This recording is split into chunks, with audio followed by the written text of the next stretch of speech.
The Viltrumites, the most disciplined warrior race in the galaxy, lost a war that they were genetically engineered to win. They didn't lose because an army was bigger. They didn't lose because another species was stronger. They didn't even lose to Mark Grayson necessarily. How did they lose? Well, they lost to a bottle of Summer Breeze fabric softener and a bunch of Netflix and chill nights. I'm Kai the Comic Guy, and today we're going to talk about how the Viltrumite Empire was destroyed by fabric softener. Quick context for anyone that's new to the Viltrumite history or Invincible as a whole. Feel free to skip ahead. I'll go ahead and put some timestamps at the bottom if you're already familiar with the Viltrumite history. But for those newcomers, we'll dive into it now. The actual TV show touched upon this history this season and added some new materials that weren't there in the comic books. The Viltrumite Empire was the dominant power throughout the entire galaxy, a race of beings that looked just like typical humans, except for they were exponentially stronger, they were faster, and way more durable. Their entire culture was built on a social Darwinism. Strength was virtue, weakness was disease. Emotion was a defect to be drilled out of you, especially during childhood. Then, the Scourge Virus hit, a bioweapon engineered to exploit Viltrumite physiology. It wiped out over 99% of the species. Less than 50 Viltrumites actually remained that were purebloods. Then what happened next was the Viltrumite War. This was the war between the Coalition, Omni-Man, and Mark. During this war, the Viltrumites' numbers further dwindled down, just to a mere 37 Viltrumites. While facing extinction, Thragg made a deal. He made a deal with Mark. The Empire's focus was no longer conquering, it was breeding. And the species with the closest genetic match to the Viltrumites, they were humans. That being the case, Earth became a testing ground. Okay, so here's where it gets ironic. In order to repopulate, the Viltrumites had to infiltrate human society. They had to live as humans. They had to give jobs, have neighbors, raise families. The most disciplined killers in the galaxy. They were ordered to play house. Thragg thought he was saving his species, but he was actually serving them was a slow-acting and sweet-tasting dose of humanity. So we're going to look at 4 cases, and we're going to discuss how in each of these 4 cases, how each Viltrumite was actually changed due to humanity. So if someone tells you doing laundry can't change a Viltrumite, well, they're lying. We're going to start off with the Omni-Man. Nolan Grayson was a Viltrumite operative sent to Earth. His mission was simple: weaken the planetary defenses, prepare for occupation, and decades-long deployment. He was supposed to be a sleeper agent, cold, detached, but functional. He spent decades on Earth, he married Debbie, and he raised Mark. And his mission was no longer going to be his prime focus. But Mark getting powers changed everything. And when the time finally came to execute his mission, he revealed himself. Even when Mark stood against his father, and Invincible and Omni-Man traded blows, there came this scene where Omni-Man could have finished Mark off. But he just couldn't do the job. He fought Mark in that absolutely brutal beatdown sequence in issue 11, and it broke half the country, tore through Chicago, and then came the moment where he had an eye-to-eye with his son, and he asked him, "Mark, what would you have left in 500 years?" And Mark said, "Dad, I would have you." And then he flew away. And later on, Omni-Man would actually be interrogated by the Empire. And he had to answer the question, why couldn't Omni-Man, one of the most indoctrinated Viltrumites, finish his mission? And you guessed it. It was laundry, it was fabric softener, along with his family. I know most of you guys are acting, okay, what's up with the fabric softener title?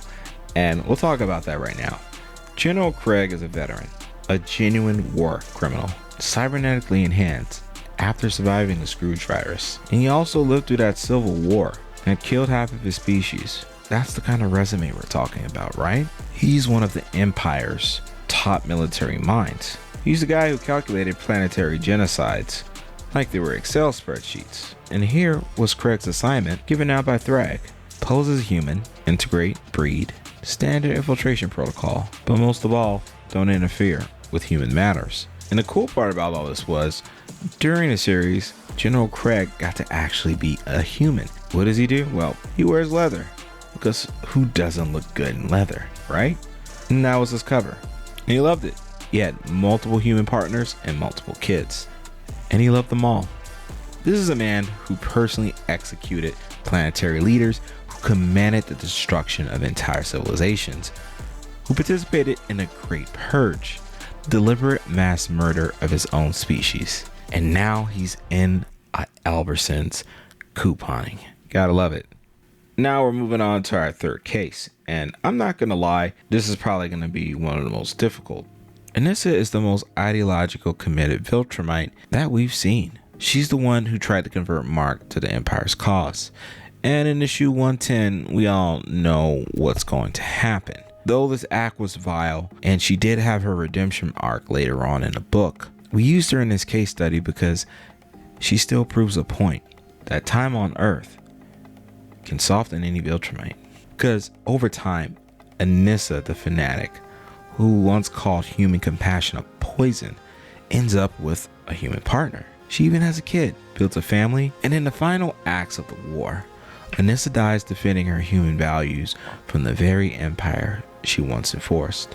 So now that we've talked about some of the most indoctrinated Viltrumites thus far, the reason why Anissa was special is because she's arguably one of the most hated characters in the Invincible arc. She still could be reformed. She still wanted the one thing that every single Viltrumite fell victim to, and that thing is fabric softener. Yes, fabric softener is the attachment. It's the proof that a Viltrumite has started caring about the shape of someone else's day. Here's another way of looking at it. Every Viltrumite who picked a fabric softener was basically telling the Empire, I belong to someone now. And it isn't you. And we saved the best case for last. The monogamous Viltrumite, Lucan. He took an Earth assignment and partnered with a single woman and prioritized her emotional well-being over his Empire-mandated reproductive quotas. Thragg was furious, though Lucan was more concerned about having to sleep on the couch, guys. Lucan rounds this out because he proves less is more. Let me explain. So General Kregg had multiple partners, right? Anissa took years to integrate. Nolan took decades for him to convert. Lucan, one human, one partner, no problem. Whatever the Empire trained out of these warriors, over centuries of conditioning, a single human bond has been proven enough to break that. And that's a consistent pattern. So now that you have the 4 cases, let's circle back to the reason that Thragg actually lost. And I know what some of you guys are going to say. The fight was won by tech and a little bit of dirty fighting. And look, I get that. The sun battle is an iconic moment. But here's what that take misses. By the time Mark and Thragg got to the sun, Thragg had already lost the war. He just hadn't been told yet. His army defected. His commanders defected. His own daughter, Ursaal, led half-Thraxan kids in a mass rebellion against him because he treated them as disposable projectiles. And they had learned from watching Earth-based Viltrumites that family wasn't supposed to feel like that. Here's the cruel and beautiful irony. He was right. The Viltrumites couldn't survive without Earth. He was right. Infiltration was the only viable strategy. And every single thing that he was right about destroyed him. Because nothing defeats the Viltrumite Empire like a little bit of summer breeze on aisle 2. Alrighty guys, so let me know in the comments about what you think. Was it that moment between Mark and Thragg when they made the deal? The moment that humanity won and the Viltrumites would forever be changed. Don't forget to like and subscribe. I appreciate the support. Until next time, guys, keep your feet on the ground and your eyes on the stars. Excelsior, my fellow nerds. Kai out.